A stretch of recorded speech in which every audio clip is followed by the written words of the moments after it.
निर्जला एकादशी, जो कि बहुत ही पुण्यमयी मानी जाती है। इस दिन व्रत रखने से साधक के सभी जो दुख हैं वो दूर होते हैं और शुभ फल की प्राप्ति होती है, और इससे हमें सभी पापों का छुटकारा भी प्राप्त होता है।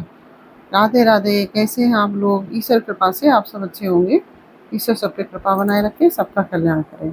आज मैं बताने जा रही हूँ कि निर्जला एकादशी जो है वह कब है, 6 या 7 जून को।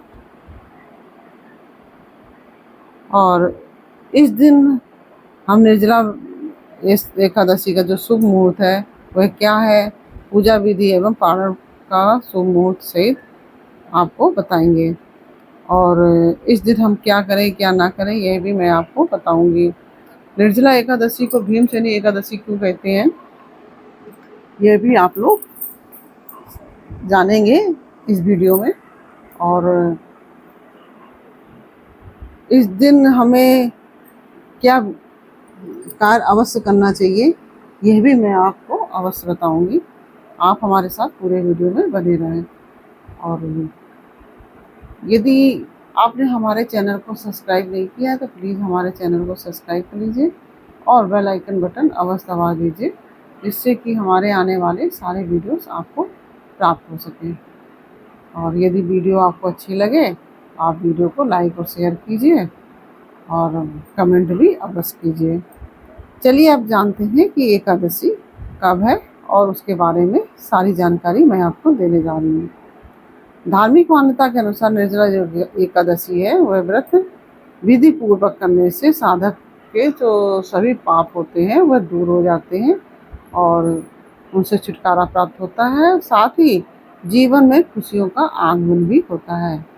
और सभी एकादशियों में निर्जला एकादशी बेहद बहुत महत्वपूर्ण मानी गई है, बहुत ही ज़्यादा महत्वपूर्ण है एकादशी का व्रत।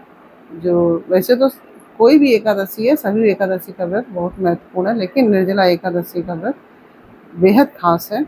और इस व्रत के दौरान अन्न जल आदि का त्याग किया जाता है।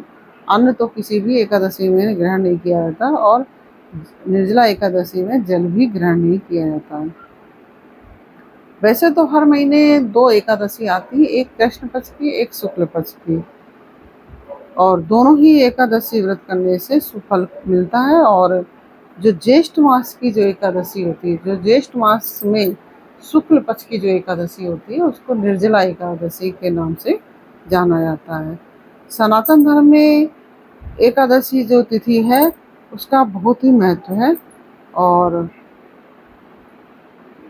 जो एकादशी जो निर्जला एकादशी है वह एक निर्जला एकादशी व्रत रहने से हमें साल की सारी एकादशियों का फल प्राप्त होता है और हमारे सभी दुख दूर हो जाते हैं।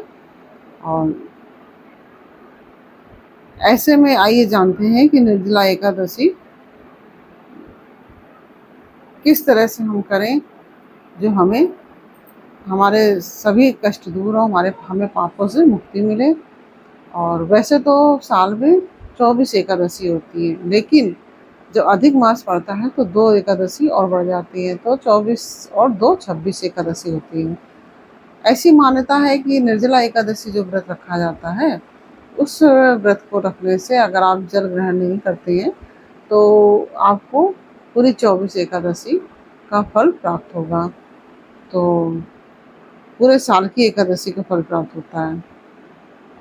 तो वैसे एकादशी को अन्न त्याज्य होता है, अन्न को ग्रहण नहीं करना चाहिए। और निर्जला एकादशी जो व्रत है उसका शुभ मुहूर्त क्या है मैं आपको बताने जा रही हूँ, क्योंकि बहुत ही असमंजस में है लोग, क्योंकि 6 तारीख को भी एकादशी का व्रत सब में सभी लोग बोल रहे हैं और 7 तारीख को भी बोल रहे हैं, कुछ लोग 7 को बोल रहे हैं, कुछ लोग 6 को बोल रहे हैं। तो इस तरह से सभी जनों में जो हमारे भक्त हैं जो एकादशी साधक रहते हैं तो वो सभी साधक बड़ा असमंजस में है कि एकादशी कब रखें। तो आइए जानते हैं एकादशी व्रत कब रखा जाएगा। जो एकादशी तिथि की जो शुरुआत है 6 जून को 2:15 पर होगी और एकादशी जो तिथि का समापन है वह 7 जून को 1:44 से लेकर शाम को 4:31 तक का है पारण। तो इस बीच पारण कर सकते हैं। और लेकिन दसवीं वेदी एकादशी नहीं रह जाती है, इसलिए एकादशी जो है वह 7 जून को ही रखी जाएगी, शनिवार के दिन। और क्योंकि शनिवार को जो है वो द्वादशी वेदी एकादशी प्राप्त हो रही है, तो शनिवार को ही हम सब व्रत रखेंगे एकादशी का। और एकादशी के व्रत में पारण के करने के बाद अन्न धन कपड़े आदि सभी दान करना चाहिए। और ये निर्जला एकादशी है, इसमें शरबत दान करने का भी विशेष महत्व होता है और इसमें शरबत भी अवश्य दान करना चाहिए। एकादशी में चावल भूलकर भी ग्रहण नहीं करना चाहिए और साथ ही कोई भी लड़ाई झगड़ा आदि नहीं करना चाहिए। बड़े बुजुर्गों और महिलाओं का अपमान ना करें, काले रंग के वस्त्र धारण ना करें, पूजा में कभी भी काले रंग के वस्त्र धारण नहीं करना चाहिए। आप पीले वस्त्र धारण करें, लाल वस्त्र धारण करें। ऐसा माना जाता है कि निर्जला एकादशी के नियम है जो पालन करने से साधक और परिवार के सभी सदस्यों पर भगवान विष्णु और माता लक्ष्मी की कृपा बनी रहती है और जीवन में शुभ परिणाम मिलते हैं। और इस दिन जैसा कि स्नान आदि करने के पश्चात आप सुबह व्रत का संकल्प लें और फिर भगवान विष्णु और माता लक्ष्मी की पूजा करें। इसमें भगवान को पीले पुष्प, फल, मिठाई आदि जो भी आपके पास संभव हो यथासंभव अपना आप भगवान विष्णु को अर्पित करें। पीला चंदन लगाएं, भगवान विष्णु को पीले वस्त्र अर्पण करें और उनका मंत्र जप करें। ओम नमो भगवते वासुदेवाय मंत्र का जप करें इस दिन। तो और इस तरह से आप सभी एकादशी का व्रत रहिए। और इस दिन क्या करें ये तो बता दिया मैंने, क्या नहीं करें। प्याज लहसुन आदि मांस मदिरा आदि का सेवन ना करें, लड़ाई झगड़ा ना करें बिल्कुल भी।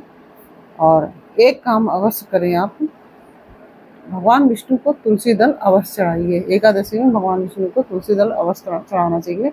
आप एकादशी के दिन तुलसी मत तोड़िए, एक दिन पहले आप तोड़ के रख लीजिए, उसको आप अर्पण कीजिए भगवान विष्णु को। और अब मैं बता रही हूँ आपको इस एकादशी को भीमसेनी एकादशी क्यों कहते हैं।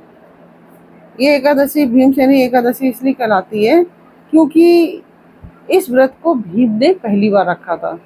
क्योंकि भीम ने कभी कोई, क्योंकि भीम को तो आप सभी जानते हैं कि उनको भोजन अधिक प्रिय था, बहुत खाते थे, लेकिन वो कभी भी व्रत नहीं रख सकते थे। तो भगवान कृष्ण के कहने पर उन्होंने यह एकादशी का व्रत रखा। और क्योंकि वो पूरे सभी एकादशी का व्रत नहीं रख सकते थे और बाकी पांडव रखते थे, लेकिन भीमसेन नहीं रख सकते थे। तो भगवान कृष्ण ने कहा कि तुम एक ही एकादशी रखोगे निर्जला, तो उससे तुम्हें साल की सभी एकादशी का फल प्राप्त होगा। तो भीमसेन ने यह एकादशी का व्रत किया था, इसलिए इस व्रत को भीमसेनी एकादशी के नाम से भी जाना जाता है। और एकादशी की कथा मैं आपको अगले वीडियो में डालूंगी। और यह मैंने आपको बता दिया कि एकादशी जो व्रत है वह 7 जून को ही रखा जाएगा और 7 जून को ही व्रत रखना चाहिए। और जो यह एकादशी जो निर्जला एकादशी है इसमें जल ग्रहण करने की अनुमति नहीं है। और निर्जला व्रत बिना भोजन पानी के रखा जाता है। द्वादशी तिथि पर भक्तों को अपना उपवास तोड़ने के बाद केवल पानी पीने की अनुमति दी जाती है और इसके बाद ही व्रत को पालन किया जाता है। तो इस दिन इस तरह से व्रत करना चाहिए और जल ग्रहण नहीं करना चाहिए। इस दिन जल केवल तभी ग्रहण करना चाहिए जैसे कि आचमन में आप ग्रहण करते हैं, और आचमन में भी ग्रहण इतना ही करना चाहिए जैसा कि आचमन में किया जाता है। ये नहीं कि आप ज़्यादा जल लेके उसको ग्रहण कर रहे हैं। तो केवल स्नान करने में और आचमन करने में ही जल ग्रहण किया जाता है। इसके अलावा किसी भी तरह से जल ग्रहण नहीं किया जाता है। और यदि आप पूरा 24 घंटे एकादशी का व्रत निर्जला नहीं रह सकते हैं तो आप सुबह से शाम तक रह लीजिए, और सूर्यास्त के 2 घड़ी तक आप जल ग्रहण ना कीजिए। उसके बाद आप जल ग्रहण करेंगे तो आपको एकादशी का फल प्राप्त होगा, निर्जला एकादशी का फल प्राप्त होगा। लेकिन हाँ, पूर्ण निर्जला एकादशी जो का फल प्राप्त नहीं होगा, जो 24 एकादशी का जो फल कहा जाता है वह नहीं प्राप्त होगा। लेकिन एक जो भीमसेनी एकादशी रही जाएगी उसका एकादशी का फल आपको प्राप्त हो जाएगा। इस तरह से आप सभी व्रत रखिए, और एकादशी में रात में जागरण का विशेष महत्व है। तो आप रात में मंत्र जप आदि करिए, और भगवान के कीर्तन है, मंत्र जप है, यह आप कर सकते हैं जैसी आपकी सामर्थ्य हो। आप पूरी रात जागरण नहीं कर सकते हैं तो रात्रि में 12-1 बजे तक तो जागरण कर भी सकते हैं, और जागरण में केवल कीर्तन और मंत्र जप ही किया जाता है। ओम नमो भगवते वासुदेवाय या हरि ओम, जो भी आपको मंत्र जो है या आपका अपना गुरु मंत्र है वह आप कीजिए, और इस तरह से एकादशी का व्रत रखिए। इस तरह से मैंने आपको यह सब जानकारी दी कि एकादशी का पारण का समय और शुभ मुहूर्त, इस दिन क्या करें क्या ना करें, इसे भीमसेनी एकादशी क्यों कहा जाता है। यह सब जानकारी मैंने आपको दी। यह जानकारी आपको कैसी लगी यह मुझे कमेंट बॉक्स में अवश्य बताइए। अच्छी लगी हो तो आप वीडियो को लाइक शेयर अवश्य कीजिए, कमेंट में राधे राधे अवश्य लिखिए। फिर मिलते हैं आपसे अगले वीडियो में एक नई जानकारी, एक नई कहानी के साथ। तब तक के लिए राधे राधे।